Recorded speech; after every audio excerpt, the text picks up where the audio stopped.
Friends, అందరూ ఎలా ఉన్నారు? బాగున్నారనే బాగున్నాను ఫ్రెండ్స్. సో పప్పు అయితే వేయించి పెట్టేసుకుంటున్నాను. సాంబార్కి చక్కగా డ్రై రోస్ట్ చేసేసుకుంటాను. దీన్ని బాగా వేగిపోయింది కాబట్టి ఇప్పుడు నేను బంద్ చేసేస్తాను. సో మంచి కమ్మటి వాసన వచ్చేస్తుంది.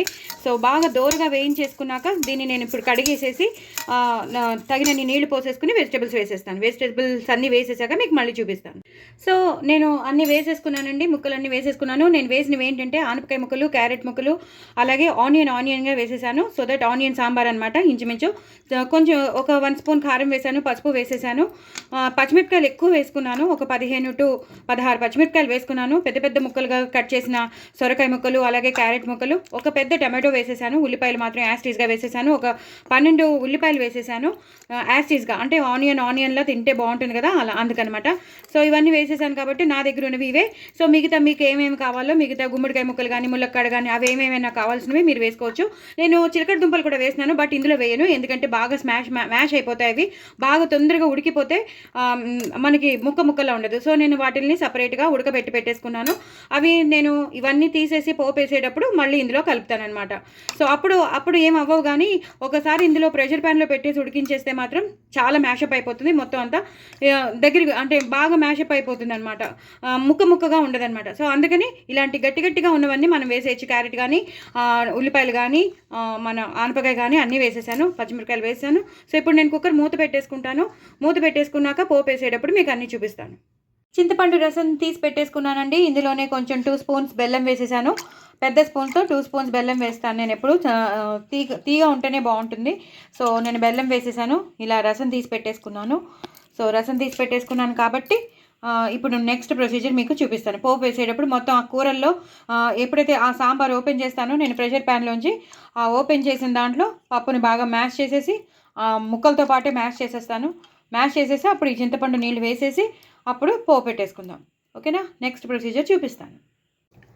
చూసారు కదండి, సాంబార్ అంతా మరిగిపోతుంది. నేను ఆ ముక్కలన్నీ వేసేసుకున్నాను. చింతపండు రసం ఏదైతే తీసి పెట్టుకున్నానో ఆ చింతపండు రసంలో నేను అన్ని బెల్లం వేసుకున్నానని చెప్పాను. సో చింతపండు రసంలో అన్నీ వేసేసుకున్నాను. సో ఉడకబెట్టిన ముక్కలు వేసేసుకున్నాను. అలాగే ఏదైతే చిలకడ దుంపలు ఉన్నాయో ఉడకబెట్టి పెట్టుకున్నాను సపరేట్గా, అవి కూడా వేసేసుకున్నాను. ఎందుకంటే సపరేట్గా మీకు ఆల్రెడీ ఇందాక చెప్పాను కాబట్టి. ఇప్పుడు ధనియాలు, జీలకర్ర, మిరియాల పొడి వేసేసుకుందాం. అలాగే కొంచెం కరివేపాకు వేసేసుకుందాం. అలాగే కొంచెం కొత్తిమీర వేసేసుకుందాం. ఎప్పుడైనా సరే మరిగేటప్పుడు వేసుకుంటే చాలా టేస్ట్ ఎన్హాన్స్ అయిపోతుంది, తొందరగా పడుతుంది. అలాగే ఆవాల మెంతుల పొడి వేసేసుకుందాం. అలాగే దీనికి తగినంత ఉప్పు, ఈ సాంబార్కి ఎంత కావాలో అంత ఉప్పు వేసేస్తాను. అలాగే నేను సాంబార్ పొడి తయారు చేసి పెట్టుకున్నాను కదండి, రీసెంట్గానే నేను పంపించాను. అదొకటి ఉంటుంది ఆ సాంబార్ పొడి, మీరు చూసేసుకోండి. రీసెంట్గానే పంపిస్తాను కాబట్టి ఎవరైనా చూడని వాళ్ళు ఎవరైనా ఉంటే వాళ్ళు చూసేసుకోండి. చూసారా, సాంబార్ పొడి కూడా నేను వేసేసాను. వేసేసి పూర్తిగా ఇలాగా కలిపేసుకోవాలి. బాగా మరిగిపోతుంది, చాలా మంచి వాసన వస్తుంది సాంబార్ మాత్రం. ఉల్లిపాయలు వేసాను. ఇంకొకటి చెప్పడం మర్చిపోయాను, ఉల్లిపాయలు యాస్టీస్గా వేసి చక్కగా ఉల్లిపాయలుగా తిందాం అనుకున్నాము. కానీ ఉల్లిపాయలన్నీ మ్యాష్ అయిపోయి ప్రెషర్ ప్యాన్ కాబట్టి, అదే కుక్కర్లో పెడితే యాస్టీస్గా ఉండును.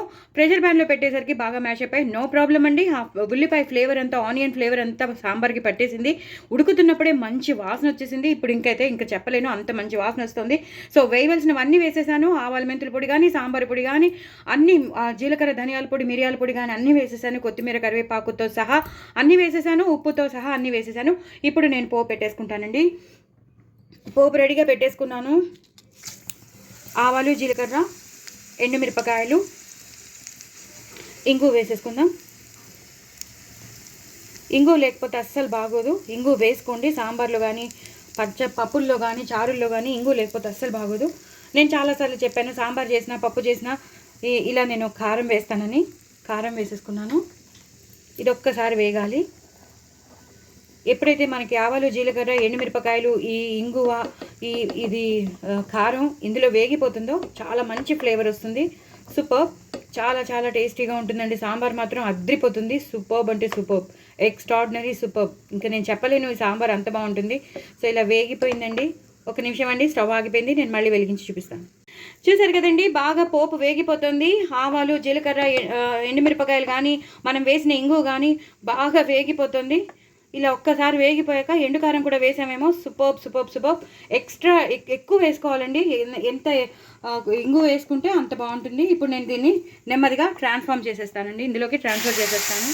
చాలా నెమ్మదిగా, ఎందుకంటే ఎక్కువ ఉంది కదా. ఇప్పుడు దీన్ని ఇలా కలిపేసుకోవాలండి.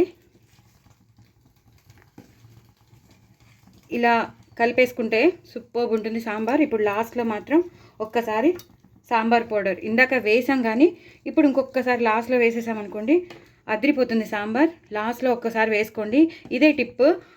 మరిగేటప్పుడు వేశారు ఓకే, మధ్యలో వేశారు ఓకే, లాస్ట్లో ఇంకొకసారి వేస్తే మాత్రం సాంబార్ అదిరిపోతుంది. ఇలా కలిపేసుకున్నాక లాస్ట్లో ఒకసారి కరివేపాకు కొత్తిమీరతో గార్నిష్ చేసేసుకోండి. అయిపోయిందండి సాంబార్. Super tasty sambar. అన్ని ముక్కలు వేసింది. మీ ఇంట్లో ఇంకా ఏమైనా ములక్కాళ్ళు కానీ, దోసకాయ ముక్కలు కానీ, గుమ్మడికాయ ముక్కలు ఏమైనా ఉంటే అవి కూడా వేసుకోండి. నేను మా ఇంట్లో ఉన్నవన్నీ వేశాను, బట్ ప్రొసీజర్ మాత్రం చూపించేశాను. నా ఛానల్ మాత్రం సబ్స్క్రైబ్ చేసుకోవడం అసలు మర్చిపోద్దు. వ్యూస్ పెంచండి, అలాగే సబ్స్క్రైబర్స్ని పెంచండి. లాంగ్ వీడియో కదా అని స్కిప్ చేయకుండా చూడండి, మొత్తం ఏమేమి వేసానో తెలుస్తుంది. లేకపోతే స్కిప్ చేసేస్తే అన్నీ మిస్ అయిపోతారు మీరు. ఓకేనా? తప్పకుండా చేసుకోండి, ఎంజాయ్ చేయండి. బాయ్ అండి.